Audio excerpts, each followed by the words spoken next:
Hello ladies and gentlemen, welcome back to Hello Day with Astronomy. Let's start this week out with the elephant in the room, and that is of course the missing beard. I was at a Halloween party this weekend, and well, for the costume I kind of needed to be clean shaven, so beard is gone, at least for now, and don't worry, it will be back. But I just thought I would mention that here at the top of the video. But let's dive into this week's news, and we're going to start with the Terra-ex news.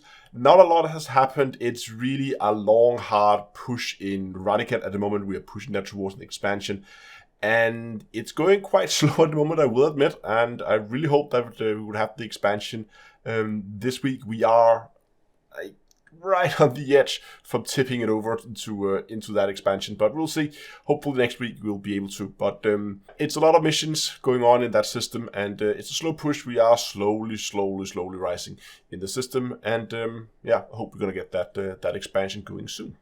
I don't know how many of you watched the Frontier live stream Tuesday last week, but if you haven't, I highly recommend you go and watch that, because it was probably the best live stream that I have seen come from Frontier in a very, very long time. It was a super good live stream. So it was just Zach, one of the community managers, was running the live stream, and he had Dominic Corner on board the stream as well, who is I think was a principal programmer, was at least his title on screen there. So he is one of the guys who does the mechanics behind missions. So I don't think he does all the visuals for it, but the mechanics of when missions move between different states, and when missions are spawned, where do they go, what systems do they send you to.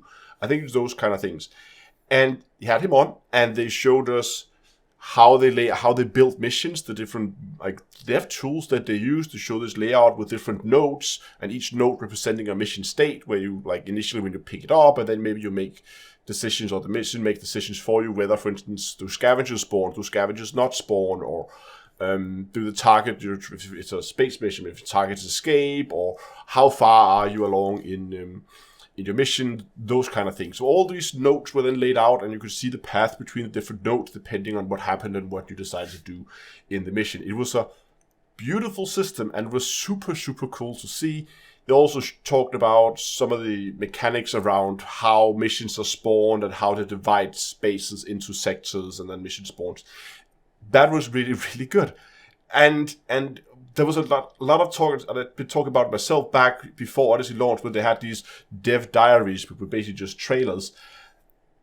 And as I said back then, those were not dev diaries. That, what we saw on Tuesday, that was a dev diary. That was exactly the kind of stuff that I would have loved to see months ago before Odyssey. Seeing it now, awesome. I just wanted to highlight it here because I think I want to see more of this kind of stuff. I want when we have these live streams, get people on, show us what it is you're working on, show us the behind the scenes stuff. I really wish we would have these more regularly, where they would go in and they would talk about something, and it could be go into some nitty-gritty details with something. I mean, we saw in those quote-unquote dev diaries that they were doing some of the work on the sound, for instance. Let's go in and let's see, how do you do your sound treatment, of how do you come from those initial playing around with real guns to the sounds we have in games. Show us that process, that workflow, those kind of things. Super cool. Let's see more of it. Thumbs up. Well done, Zach. Well done, Dominic. I hope we're going to see a lot more of these type of live streams. They did also talk about some of the other changes that they're planning to do in Update 8 regarding to missions.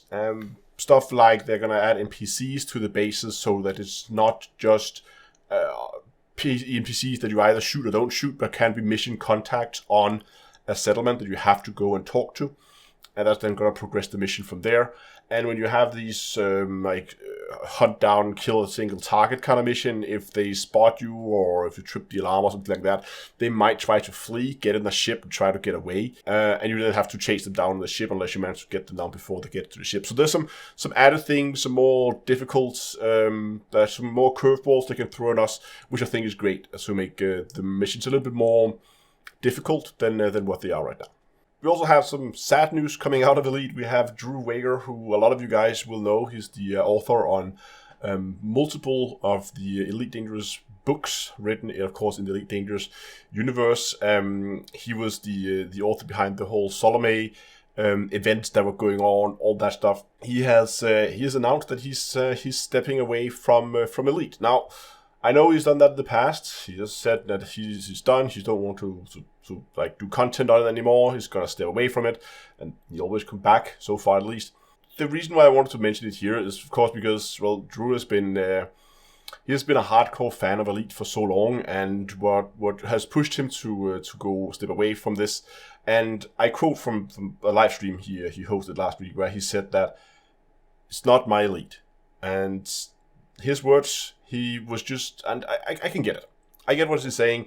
That I think is the whole fact that Odyssey can feel, or does feel, very disconnected from the rest of the game.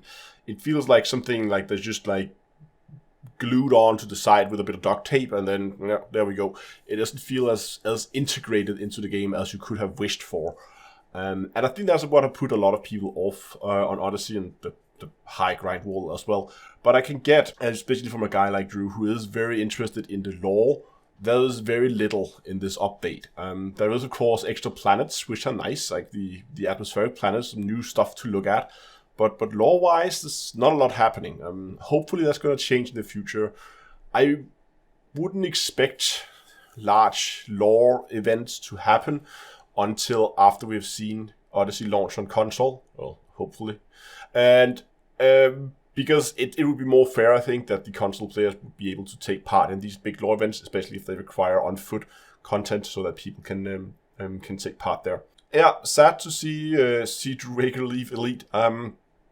I hope he's gonna come back at some point. That maybe when some of the lore stuff begins to roll out again, maybe he's gonna get interested in the game and come back again. But I thought I would just mention it here as well, because it is a loss for the Elite community for sure.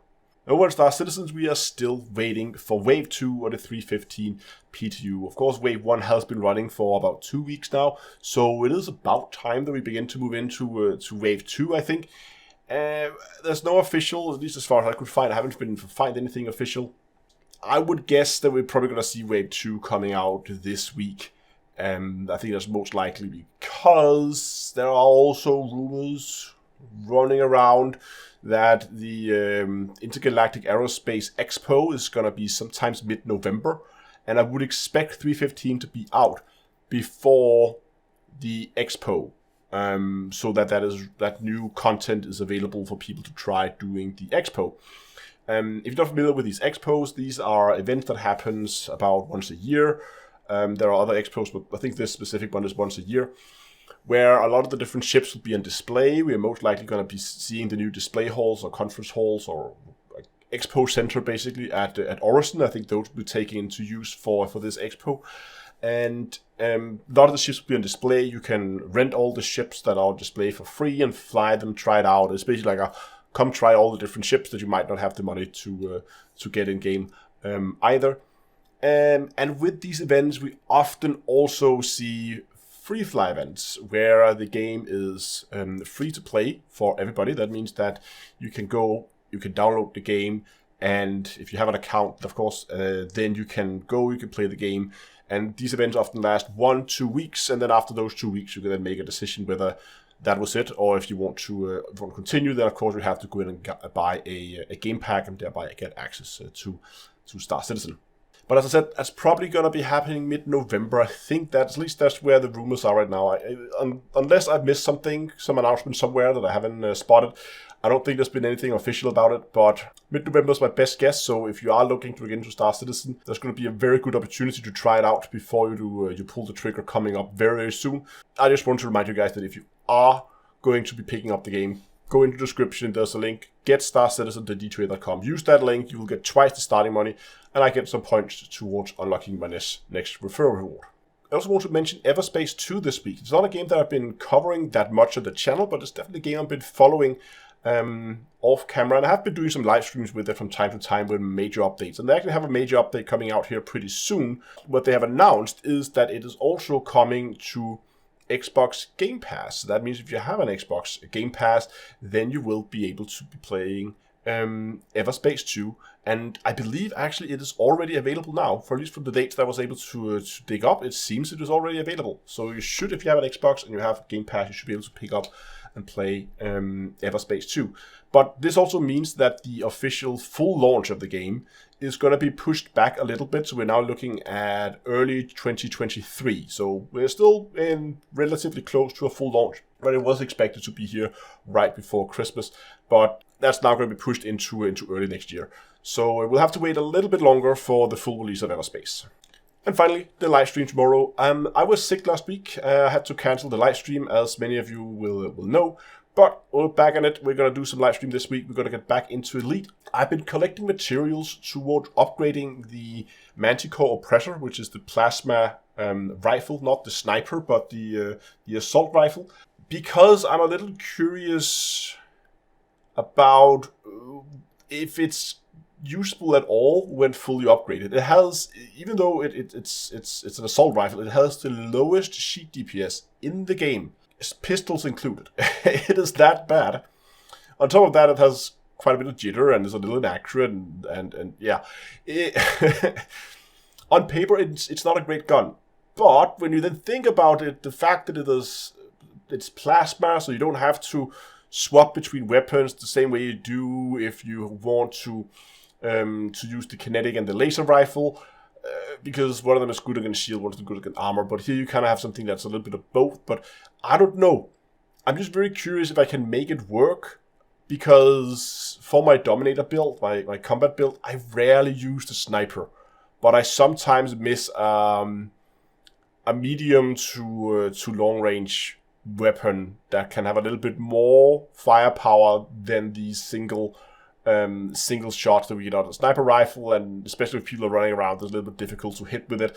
So therefore I did want something with a little bit faster fire rate, but I didn't want to commit to either kinetic or thermal, which is why I've decided to go and look at the Oppressor. Even though the sheet DPS and the stat sheet looks terrible, I still want to try to upgrade it and see if it works.